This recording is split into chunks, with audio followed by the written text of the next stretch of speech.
Mr. Bowden and Mr. Carroll. Oh no, Mr. Bowden looks like he's exiting stage right. Mr. Carroll's coming up to eloquently answer questions like he does. So, does anybody have any questions of clarity?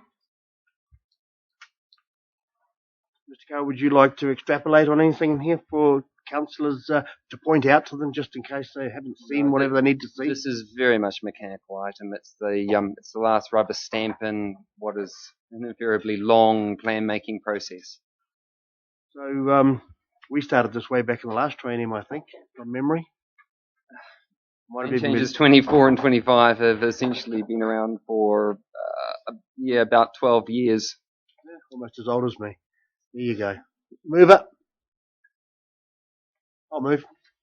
Second, Councillor Truman. All those in favour? Aye. Aye. Carried.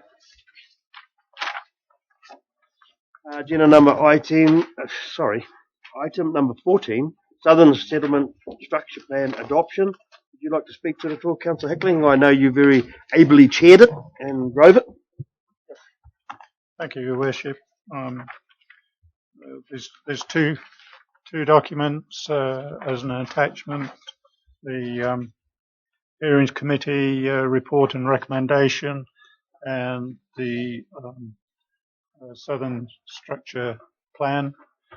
There is in these copies just some typos, which I'm assured will be corrected before the final document goes out to the general public. So, with that in mind, I would like to move that Council adopt the amended Southern Structure Plan for it to go out to the general public, being adopted policy. Is there a seconder for this? Someone preferred it was on the hearing. Councillor Henderson. All those in favour? Aye. Any further questions of clarity, etc.? Oh. Yeah, you were supposed to. That's right. My apologies. The suggested additional resolution should have read, or can still read, that the Chief Executive Officer be authorised to make minor amendments to the Southern Settlement Structure Plan to correct typographical errors and update references. That is correct. So you were the mover and Councillor Henderson was the seconder. All those in favour to that? Two parts. Aye. Aye. Carried.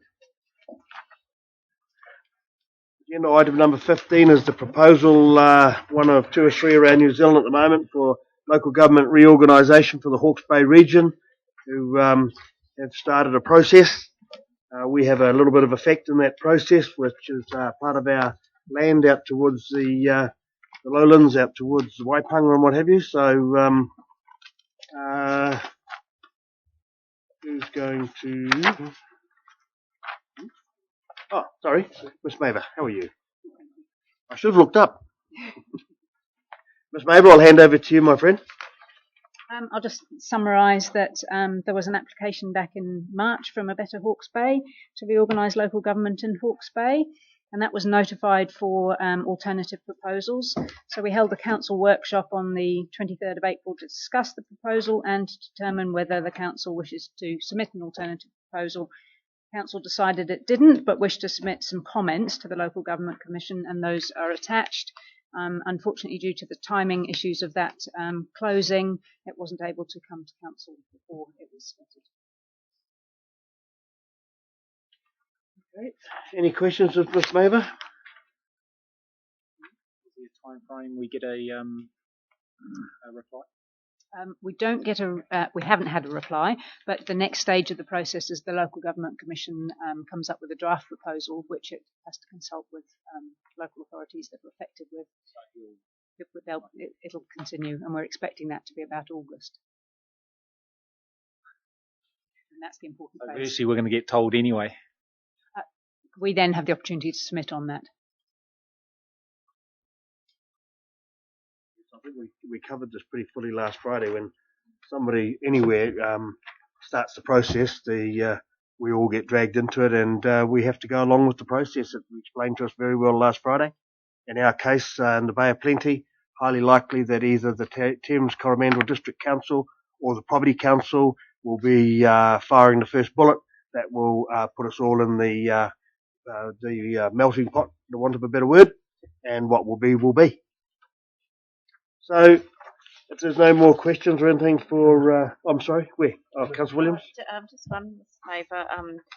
Is there any indication or do you have any information regarding any of the ratepayers that are affected by this as to whether they've submitted for or against? No one has got back to me. I've sent a lot of information out. No one's got back to me.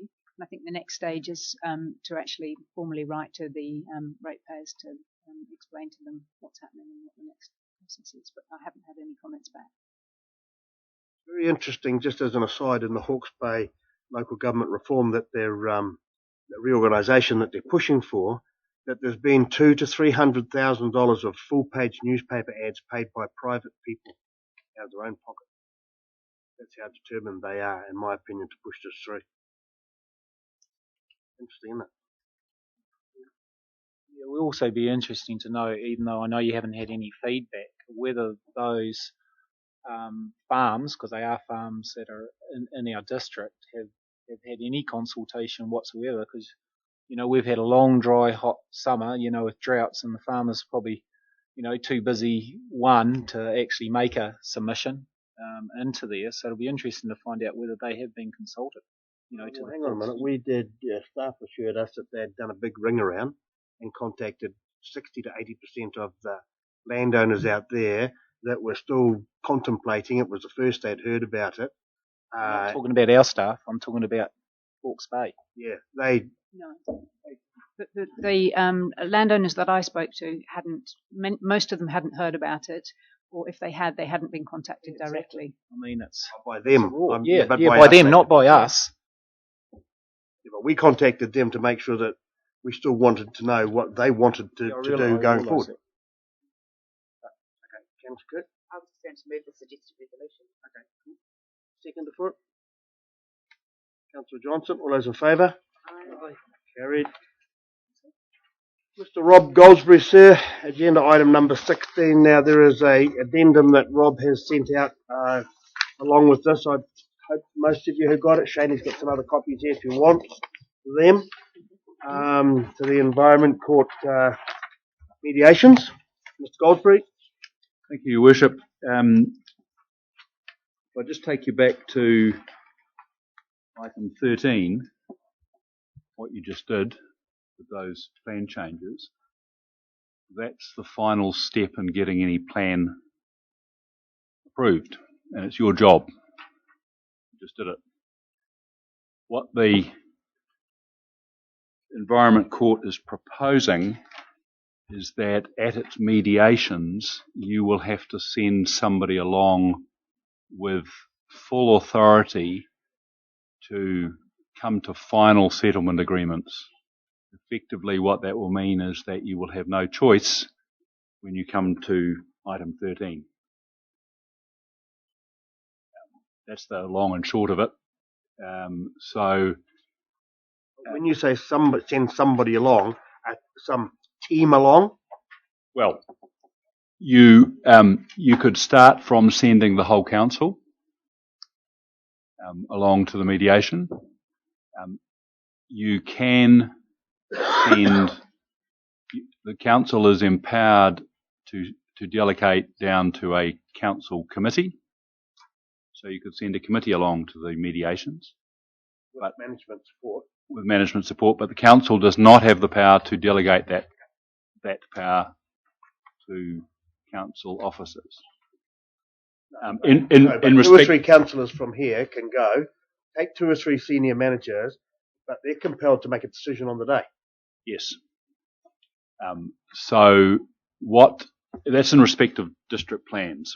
In respect of resource consents, the situation's a little bit easier because you can delegate that as far down as officers, and of course they're less policy decisions. So the argument, the question for you today, councillors, is whether you want to send a submission to the court saying you don't agree or you agree with the proposal, which is to basically require you to send at all mediations to send along fully authorised people who can make a decision that binds the council on the day. The practice at the moment, and has been ever since the RMA came in, was that councils come along to these mediations. Generally, officers go along. They are fully given instructions by the council to go as far as they can, but they will generally be required to come back to the council for the final sign-off, because as we all know, at mediations, things come out of left field, things come out of the woodwork that you haven't anticipated, and the general practice to date has been get as far as you can, come back to the council for the final tip-off. The court is signalling that that is no longer acceptable to the court for reasons that haven't been fully explained, but have to do with backwards and forwards and mediations taking longer than they should. So, or than the court thinks they should. So that's the question. Largely, if we just let this thing go through, what will happen is that if you or a future council aren't prepared to send along fully authorised representatives in respective district plan changes, that means a council subcommittee who can make the decisions on the day at the mediation, don't have to come back to anybody, then we will essentially be told, sorry, mediation's off. And that means we go straight to hearing, more expense, etc. Mike, I'll take your question, Councillor Downer, so I'll take your question in a minute. I know Mr. Green's busting to say something here. You're not. Okay, I thought you had some clarity for us. Okay, Councillor Downer. I just find it's unbelievable, because as you said, there's been no real good reason why they'd have it. The only kind of reason that you can come to a conclusion is that they want to speed it up and don't want the hassle of it coming bouncing back. But obviously when it goes to an environment court, it's of some controversy. And why should that be put on for 3 councillors or 3 senior staff to suddenly make a decision in an environment that might not be too nice, because mediation isn't a very nice environment. There's a lot of pressure put on those. And just make it clear, this is the mediation phase. When you get to court, of course, the hearing, the court makes the decision, and the court can order you to do what the court wants you to do. This is the mediation phase, which, as Mr. Carroll just said to you, we're heading into for the current district plan appeals.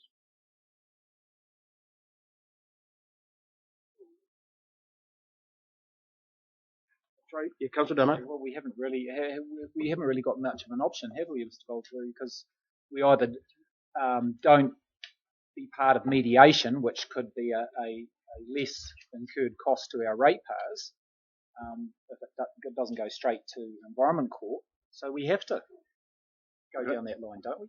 Can I just tell you what potentially some other councils are doing?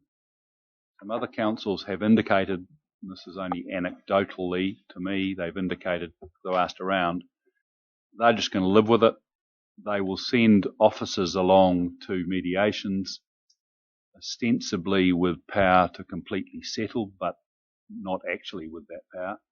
And when it comes to the point where they run out of their delegated power, they'll say, sorry, the council decides not to settle. The mediation will finish, and then there'll be attempts at negotiations round the back to try and settle it anyway. That's an approach you could take, and essentially to tell the court one thing and do something else. But my recommendation is based on we should front up and make a submission to the court. Whether the court accepts that or not is of course up to the court, but we should make a submission to point out the issue. Personally, I think it's quite clever to send these staff along with delegations when they get to a stage where they just have to walk away because they've run out of delegation, because the opposition then just thinks, shit, we can't get a settlement, or maybe we should have accepted it, or maybe we will accept it. I'm not that against it, but I take on board what Councillor Downer is saying as well. I think it's a mechanical item that you just have to like it or lump it. Am I wrong? To be clear, what the submission says is a different deal for consents than for plan appeals. Plan appeals council, I'm suggesting run with their suggestion for consent appeals, but raise the issue for plan appeals. Councillor Johnson, you had your hand up. You answered my first question, which was that had you sought other council's position, and I kind of accept. I think we do need to flag our point of view by forwarding the submission in the form you wrote. Do you want to move the resolution? Yep. Fine. Move. Second up. Councillor Kirk, all in favour? Aye. Carried. Thank you very much, Lee. Thank you. Oh, this is for, okay. Moving now to agenda item number 17. Lake Taupo Protection Trust. Now, I think you all know from the media and et cetera, that it's very desirous of the Lake Taupo Protection Trust members in particular to get this project finished by this election. We're not having a break or anything, are we? No? Yeah. Gary's just. We will do shortly, eh? Gary's just. Right. Sorry, too many things going on around me. So it took quite some time to get the government to come to the table to pick up their share of the responsibility. I think it was Councillor Henderson can correct me. I think we had to get to 183 tonnes was the actual end result, the end scientific, at the ends of the science and everything. That left us a little bit short, both with our funding partner, Waikato Regional Council and their ratepayers, and of course Taupo District Council and its ratepayers. This is really a mechanical item for you to review the funding deed draft, and as I said, we hope to release that money to the Lake Taupo Protection Trust, and they, in turn, of which Councillor Henderson and myself are members, wish to have this project completed before the end of this triennium, which will have removed 183 tonnes of nitrogen from the Lake Taupo, the Great Lake Taupo. So it's all fairly self-explanatory. What's happened to my thing here? Oh, here we go. Yeah.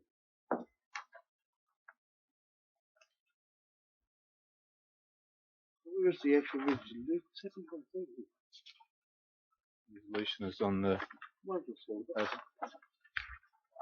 So what we're in fact doing is that we're paying our normal annual payment, but we're also releasing 2.826 million out of the reserves to enable the lump sum to be paid, which means that we'll, after this year, we'll only have one more year of targeted rate collection, and then the Lake Taupo Protection Trust targeted rate will disappear.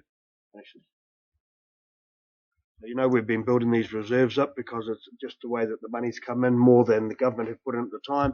Had to be equal partnerships. They've come to the table. We want to release that money. Lake will be finished its project, and the targeted rate will cease by June next year, isn't it? June 15. June 15, you'll see that disappear from your rates bill. So the resolutions are 1 and 2 on page 1 of agenda item number 17.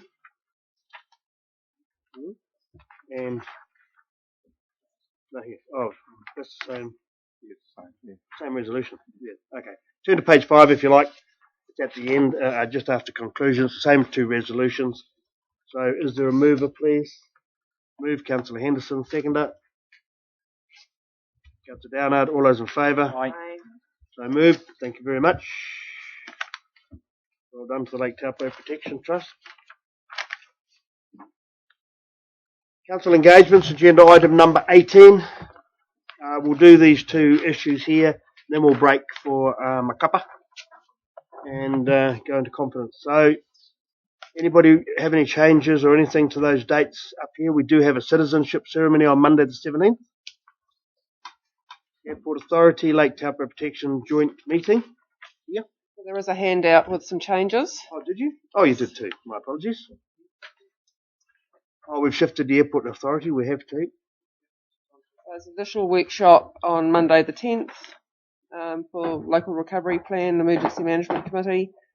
As you said, the Airport Authority's been moved and the Mangakino Pouakani Representative Group meeting's been cancelled. And there's some requests for, 2 requests for presentations or workshops. Town Centre Taupo, either in June or August, and also the Mobility Access Reference Group for August. And an invitation that came through the annual plan process for Alistair McDonald in terms of a site visit to Taupo Bungie, whether you wanted to take him up on that offer or not. Okay. Councillor Henderson? Can I just at this stage get clarification that the next Turangi-Tongariro Community Board meeting will not be cancelled, or will it? Because just they've frequently been cancelled, so it'd just be good to know at the earliest stage possible if the latest one will be cancelled. No, it won't be cancelled. There's an agenda's been prepared for that. Cool. Anything further? Have we done? Yeah, okay, I accept that. Have we actually done? Did we do it at the last meeting? Councillors to local government conference. Has that issue been done? It was. Okay. Okay. Move, Councillor Downard. Second. So just in terms of the Taupo Bungie, do you want to take? No, I'm talking about local government conference. Sorry, carry on, Ms. Jake. Sorry, Taupo Bungie, do you want to take that offer up for a site I think visit? most of us are fully well aware of the situation down there, and I think we did address it in the annual plan, and we can't change decisions that we've already made. Thank you. So there was a mover, Councillor Downard. Second, please. Councillor Hickling, all those in favour? Carried. Members' reports. Going around the table, please. Councillor Henderson. Nothing to report. Tina Jakes, the Manager of Governance, has my diary for anyone who's interested in what I have been attending, and welcome to talk to me and discuss that.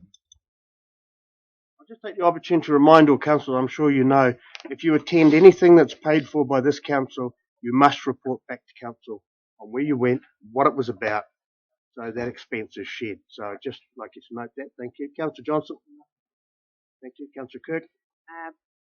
The Youth Road Safety Exhibition titled The Ripple Effect. Outstanding and very, very moving. And Councillor Craig. Same as Councillor Kirk, yes. Nothing else apart from that. Councillor Downard. Councillor Williams. Councillor Truman. So to the Tirohanga Settlers Hall meeting, and yeah, just had some queries which providing question came up there.